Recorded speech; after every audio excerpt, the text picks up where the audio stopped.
Good evening, everybody, and welcome back to Fallout Shelter Survival. How y'all doing? Hey, it has been a long time, yes, and we have low storage space, but I wanted to give you an update, and since I couldn't really advance the vault the way I wanted to, as fast as I wanted to, I figured instead of putting out crap content once a week, I would just do some background work and put out something a little bit more of a higher quality, which is what we're going to do.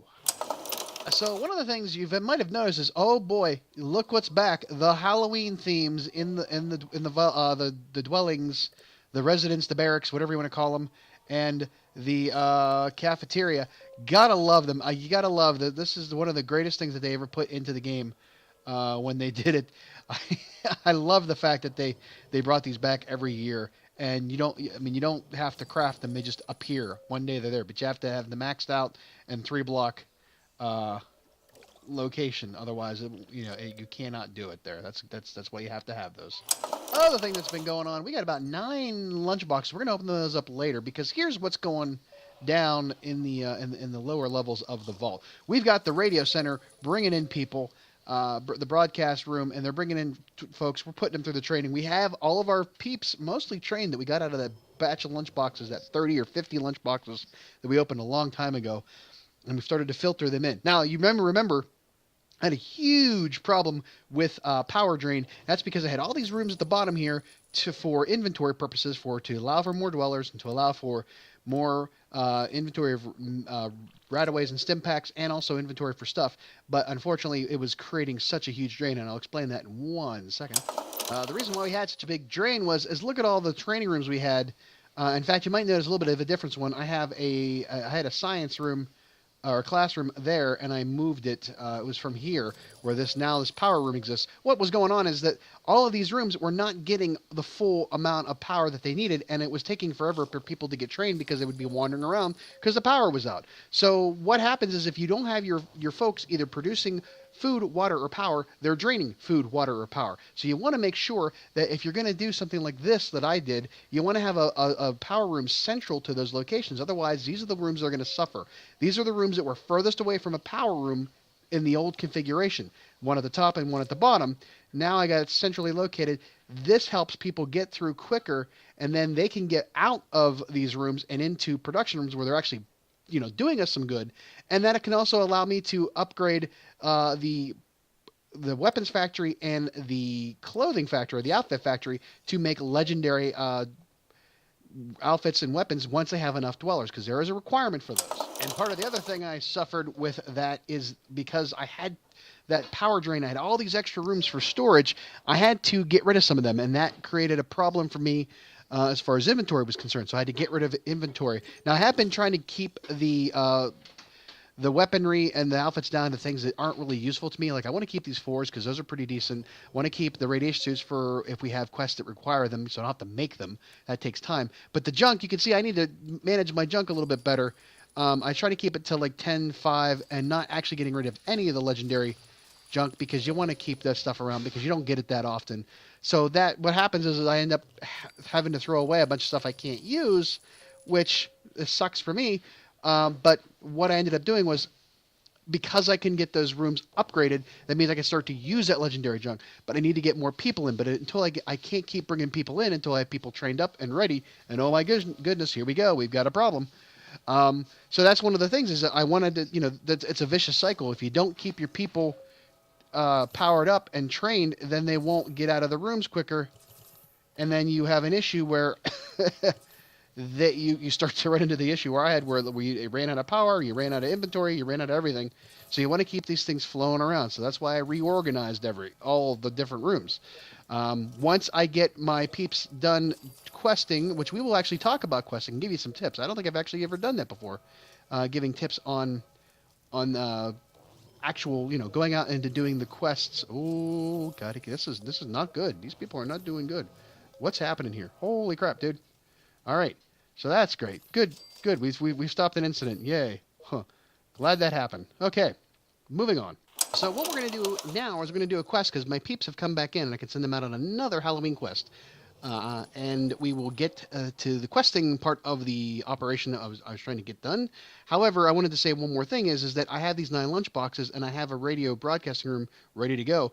I have right now. I've got about 3 peeps in the strength of the room, and I don't want to keep loading them up until I've opened up these lunchboxes at the end because I might actually get some more dwellers. And if I overload that strength and then I create that bottleneck, and because I don't go in here that often, it will just create a larger backlog of people trying to get their training, and therefore this becomes useless. So I will wait until after I get the lunchboxes open, and then I will take care of the radio room itself. So let's get our questing people ready to go here. So they went out on a quest that I already preloaded, and I was using it just for content to put the voiceover to. Let's collect the stuff because we need all this stuff because we have some things going down and actually didn't contribute to anything. But we're going to go west. So the library caretaker told me someone named Herb Vest might know more about Vault 31, and I can track him down at the old candy factory. It's the Halloween stuff. You got to do the Halloween stuff because they're only around once a year, and you can also get the special outfits. So I try to get to them as much as I can because those things you can't craft. You can't get them outside of this time frame, and you want to make sure you get them when you can. So let's send them out and get this next quest done. Shall we? We shall.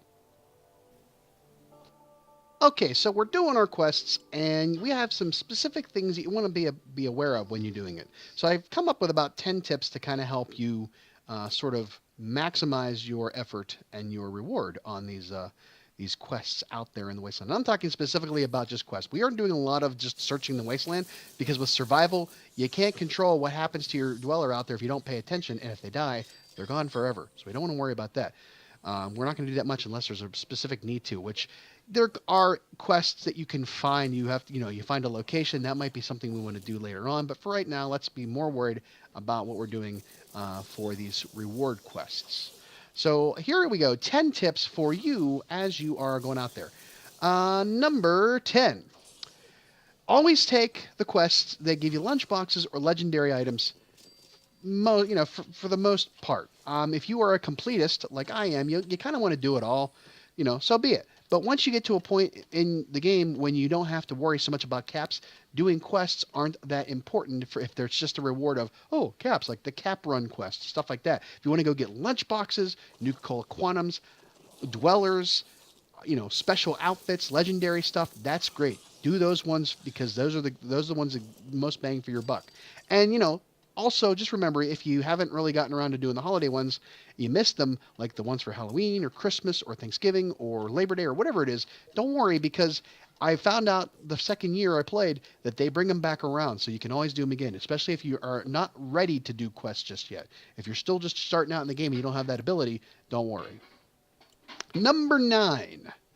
Don't waste your Nuka-Colas going out and coming back unless the quests are time limited, like those Halloween or other holiday ones. Now, I know I'm not practicing what I preach in that because I'm using up Nuka-Cola Quantums, but that's because I don't really care.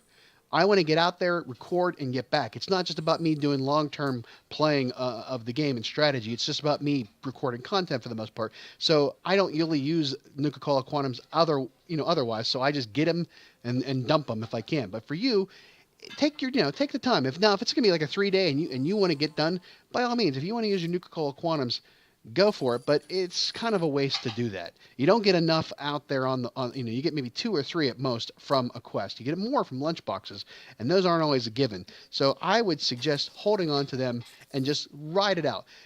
Do put a good pet with your dweller that can get them back faster, because if it's like the husky that's 4 times return, that is a great thing because a 10-hour quest can only take maybe 2 hours to come back, which is, well, actually, no, less than that, because when you're coming back, it takes you half as long as it is to go out. So then it's 5 hours. So maybe it's like 1 hour, maybe a couple of, give or take a few minutes. All right, number 8. Explore everything on a quest. There are countless containers full of caps and junk and outfits and weapons to have out there. Even if you have to scrap them later, get it all, out there because it's worth it to come back to you. Just because you are in a room and you see a couple of things, click on everything. You might actually find a quest in those containers. You want to do that. And just because you go in one direction and that finishes off the requirements for the quest, hey, go back and do the rest of the location. Fill out the map. Now, just remember that once you have gotten to the end of that, whatever that requirement is to complete the quest, everything else is gravy. So, as you will see in a couple of later tips, don't feel the necessity to complete everything if you're in trouble. Get the heck out. Like after you've completed the requirements for that quest, get out if you can. But otherwise, if you're really in it for the gravy, go get it. Tip number 7.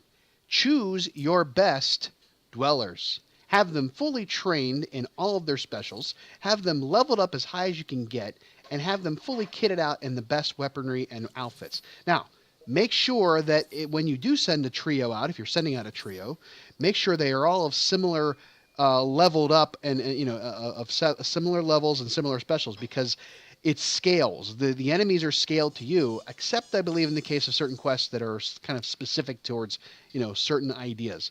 But some have required gear and some have required levels or specials in order to complete them. But you don't want to send out a level 10 dweller with a level 50 dweller and run into a big ass deathclaw and be like, oh crap, now what? He's going to die. So always take that into account. Remember, the better you are, the better you'll do. Tip number 6, to that end, be prepared. If you've got the best weapons in your vault, give them to your dwellers. Now, granted, if you're going to send your dwellers out and you got a couple people still hanging back at the vault door, you want to give them great weapons too. But if you're going to go out and do the quest, don't worry about it so much. You're going to just let your dwellers go out and do the quest, and you're going to wait that time limit out until you get there and then go back into the game. Sure, fine. Give your quest dwellers the best weapons. If you're going to send them out in the quest and let them just ride it out while you're still playing in the vault, then you might want to divvy up the weapons to spread it out a little bit. But always give your best dweller on that team the best weapon and the best outfit. Then, as the second best dweller, get the second best weapon and the second best outfit, and so forth. As far as armor's going, choose the best armor you can with a high perception and agility. Those are really two important stats on quests. Luck isn't as important unless you want really, really good loot out of containers or if you're in the middle of the wasteland. But you might want to mix and match some of the outfits to see who has the best stats. Say, okay, I've got a high level of everything, 10s across the board and level 50, and he's got a dragon's maw or whatever. You might want to give him like a lucky number 7 or whatever outfit, and then give your lower level or your lower specialed ones a good weapon, but maybe the power armor to sort of mix and match. Play around with it. You never know. The lower level quests, you might want to test those theories out. Also, stim packs and rataways, if you can spare them, max them out when you're leaving the vault. Now, there is one good thing that I've done, and that's before I get ready to go on a quest, I turn off the Mr. Handies from collection. And then I max out the inventory of stim packs and rataways before I start a quest. Then I let my science room and my med bay or whatever complete creating them, but I don't collect them. I start my quest to send people out. I max out their rataways and stim packs, send them out, and then I go and collect the ones that I just completed after they have left. That means you can replenish your inventory. Because if you're doing any work inside the vault while they're out on a quest, you want to make sure you have enough left over to take care of anything that might happen. Now also, when you're on the way back, don't waste them when you're coming back in. The last room of the quest, or before you leave, go in and heal up or take away all the radiation from all of your dwellers before you send them back, so you don't have to worry about using them at the end.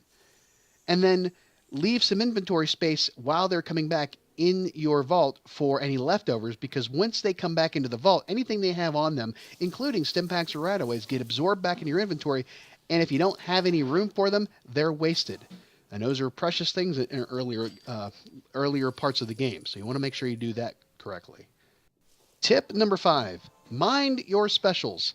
The strength, perception, endurance, charisma, intelligence, agility, and luck, the things you've been training for all this time in the training rooms. You want to make sure you know exactly what is good and what is bad. Let me just go through a really quick thing as far as it pertains to quests, as much as I can tell you. Strength, that's the damage tolerance you can take in the wasteland. And the chest, if you're just not questing but out in the wastelands, the chances of successfully, I think, opening containers or lockers or whatever else, I'm not exactly sure how that works.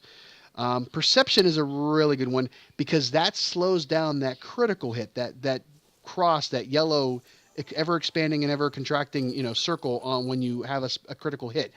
the higher your perception, the slower that thing will go. Now, there are some enemies that will just bounce around, quickly, and you can't, you can't control it. That's just the best guess if you can. But otherwise, the higher perception, the slower that thing, in your ability to get the 5 times damage. The speed of the critical hit indicator during the quests, that is part of the perception, and the chances, if you're out in the wasteland just traveling, the chances of finding certain locations, which are also partly a quest if you're doing that, is based on perception. Endurance. Endurance is a really good stat to have, but it doesn't really affect you so much on quests in real-time combat. That basically tells you your endurance is how much health you have. Now, to achieve that maximum health, you're going to want to do something with an endurance of +5 or +7 on top of anything else, especially if you've gone through training and you've gotten your endurance up to 10, then you can have a 17. But pretty much after 11 on the endurance, you become immune to the occasional radiation bursts you may suffer while exploring. Now, that doesn't apply to when you're actually in a quest in real-time combat. That has nothing to do with any of that. If you got a glowing one or a rad scorpion or anything like that, they're still going to hit you pretty hard. But the more health you have, the better off you can, endure that fight until you can get to, a stim pack or a rat away. Charisma really doesn't help you out on quests. It's more for wasteland exploration, for when you encounter quote-unquote and be civilized persons or groups. That's not a real big thing. It doesn't really help you in... I don't think it helps you in the choices for, you pick whatever choice you get. Some of them will lead to a fight. Some of them won't lead to a fight. But I don't think charisma affects the chances of that. It's not like when you're playing Skyrim or Fallout where you have the chance of intimidation or persuasion or anything like that. Intelligence. Now, in the wasteland, intelligence gives you better chances to succeed when you encounter wounded people, or like the sheriffs or the slaves or whatever. And it also helps when you're dealing with certain enemy types, and that's all just puts in your quest log. But the dwellers with the higher intelligence, you also have a better chance of finding stim packs and rataways in quests and containers or in the wasteland. So that's something to remember for when you send people out in to do quests or to just explore. Agility. Agility is the best and most useful stat, I think, in questing, because it determines how quickly you can attack. It also determines how many shots you can fire before the enemy does. So if the enemy can damage you really good, but you can get them really, quick, you might have the opportunity to kill them before they get a chance to attack you. That comes in handy on a lot of the bigger enemies. So, it also how much damage can you avoid when fleeing from the battles that are hopeless. So, how much damage can you take before you get the heck out of Dodge. Luck isn't really that important in the wasteland. I mean, it increases the chances of finding certain stuff on quest or exploring certain locations, but it doesn't really help you as much, except during quest combat. It kind of increases the speed in which you can get to the critical meter. So I guess it's not something you see on screen, but the ability for you to get those chances at critical hits is based on luck. It fills a meter, I guess, that you don't see, and then that's why sometimes it's random. But the higher the luck, it helps you that. The only other thing it can help you out in quests is the amount of caps you might find. But again, if you're at a certain point and you don't care about caps, you don't care about luck. So there you have that. Tip number 4, concentrate your fire. If you've wandered into a room with a boss level enemy like a rad scorpion, a raider, or a deathclaw, you're going to want to target them first. If you can handle being attacked from one of the other 3 that are in the room, drag all of those combat focus, you just drag it to the big bad boss in the room, and the 3 of you compounding will, take that down quicker so that you can focus on the other enemies that aren't as dangerous. This is especially good for mole rats and glowing ones because they can do more damage to you in the long run, and they can also summon more monsters. How many times have you been fighting mole rats, and as long as that thing goes on longer, that mole rat can summon other mole rats, and then you've just doubled the amount of enemies you have to fight. And as far as the glowing ones, they can actually reanimate the dead ghouls on the ground. So you want to get them first. If you see them, get them quickly. But just also manage your health, which is tip number 3. Don't overuse those stim packs until you're about half health, or use the rataways before you use stim packs, because you don't want to waste that extra boost of stim pack that you have. especially when you are in a long, long, arduous fight. That being said, though, watch how much damage you take from the bigger monsters like Death Claws, because they can take you down in a couple of swipes. If you see that they're taking you down to almost a third or less, use a stim pack, before they get a chance to hit you again. But don't take a quarter of damage, think, oh my god, I'm gonna die, and then use a stim pack, and then you've wasted how long that fight's gonna last can be, indeterminate. But if you use up all those stim packs early, just because you have them, you will not do well in further into the quest. Tip number 2. Do not be afraid to turn tail and run the heck out of there, especially if you're playing on survival. Because if your dweller dies, they're gone forever. You don't get them back. You don't want to lose a legendary dweller just because of hubris. You want to make sure that you go in there with a good plan and you're ready to run if it goes south. If you've gone through a majority of your stim packs and your ranaways and you notice that you are getting a lot of high-level bosses and you still have a lot of rooms left to explore, you're not going to win on bravery alone. Get the heck out of there and fight another day. There's no shame in having to kick out of a quest because you are about to die. It's, hey, survival of the fittest out there. Don't be afraid. And the number one tip I can give you, especially on when you're playing on survival, is save your quest halfway through. That's right, I've done it before.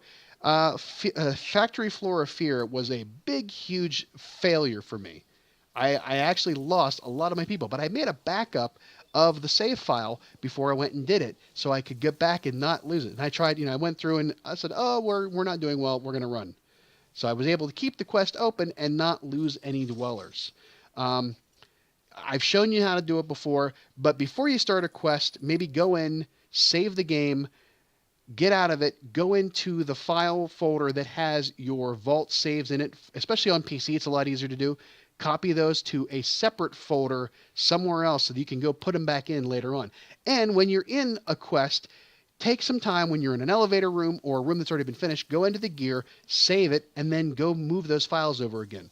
Because if something goes wrong, you can always move the files back over. It'll overwrite that save file, and you can start the quest from that point on. Or if you don't feel like cheating that much, you can start the quest over. Now, the only thing I can tell you, though, about if you start the save file from before you go into the quest, you have a chance of randomizing what's going to happen. Once you've already loaded the room is loaded.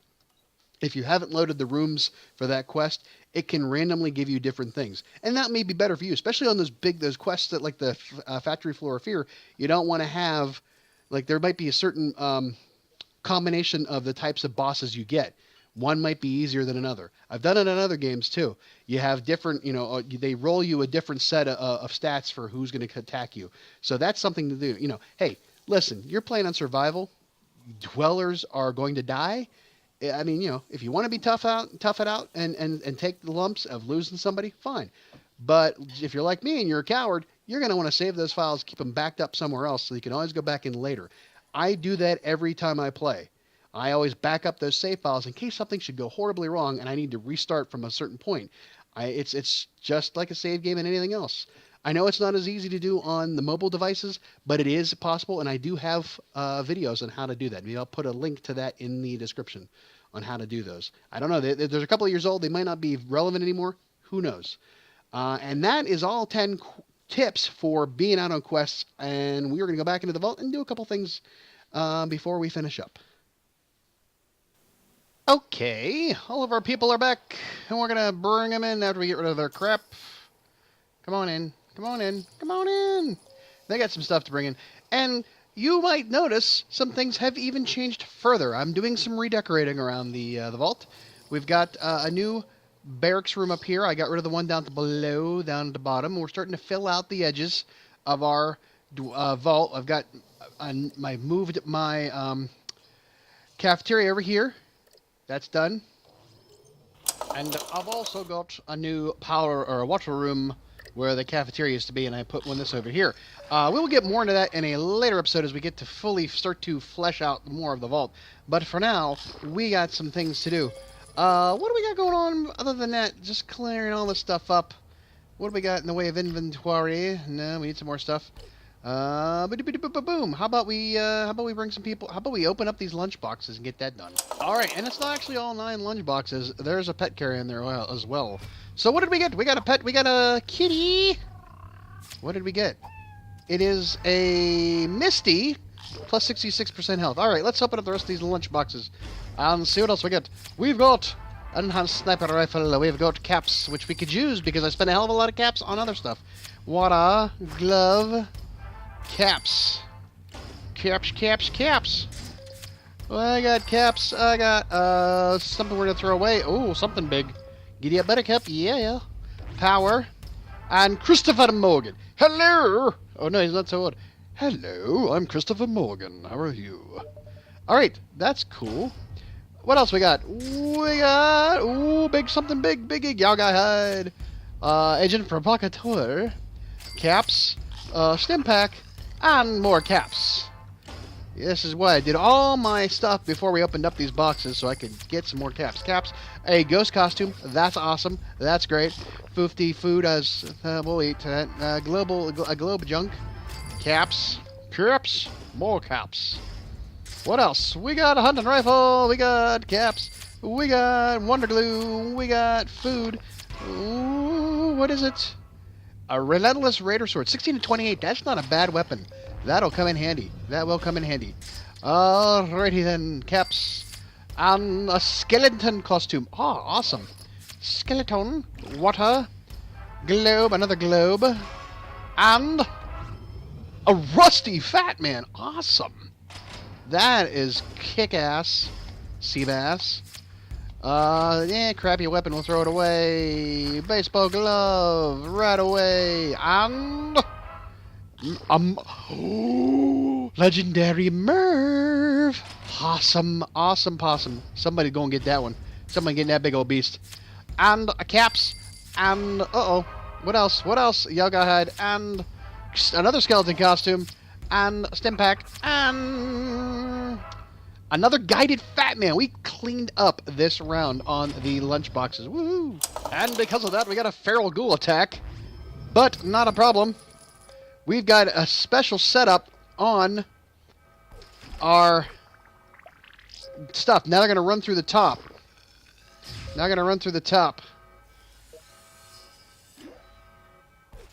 Oh! Shite! Look at that. That's not good. Alright, one more. Send you over here. Send you over here, too. They'll catch him on the way back. We'll wait for him to come back through. They'll run up here. They're going to get attacked a little bit. They'll take a little bit of damage from Mr. Handy. And then they will come back through, and then you all can fight them again. And he killed them both. Okay, I kind of was not paying attention very well at that. They did not go well at all. Yeah. So gotta pay attention to those feral ghoul attacks. They will mess you up, as we talked about. Feral ghouls. Yeah. And we knew those things were going to happen because we were opening up all of those lunch boxes, and we see I got over 1 million, and we got our buddy here, Mr. Christopher Morgan. We're gonna put him in the special strength room. Give him a weapon, a good weapon. You can have that one for now, and give you a better. You can have the skeleton costume for now. How about that? You're the dead man walking. Haha. So this action-packed episode will bring us also another dweller. Andrea Webster comes to us from the wasteland. We will give her. Oh, we can't do anything with her yet. But we are. It's 59 now. We got 59. One more dweller from the wasteland real soon here, and we will have. You can wear that for right now. We'll give you the plasma rifle. Once we get 60, that'll spell us some good luck, good fortune. We'll tell you in a second. Oh, I had to adjust the sound. It was really loud. What I'm trying to tell you is that once we get to 60 dwellers, we can open up the nuclear reactor, and then we can replace these power rooms, and it would help us out because we really did suffer a little bit by moving everything around. Not my greatest idea. at this moment. But we're going to get there. We're going to get there, so it'll be all fine. It'll be all wonderful, and it'll be smiling roses. The next time you come back in, you'll see some really big changes. So anyways, that's all for tonight. It was kind of like a big double-packed episode with the tips out in the Wasteland quest and some reorganization here and some other stuff. Hopefully I will get back into a more regular schedule. I highly doubt it, but I will try to be a little bit more frequent than I have been. But I'm going to get my guys back out on some more quests and get some more going. We'll have another person coming into the vault here in another hour, and then we will go from there. So we'll see you next time. Have a good one. Have a great Halloween. If I don't talk to you then, we'll see you then, or we'll see you whenever. Maybe soon, maybe never. Have a good one. Good night.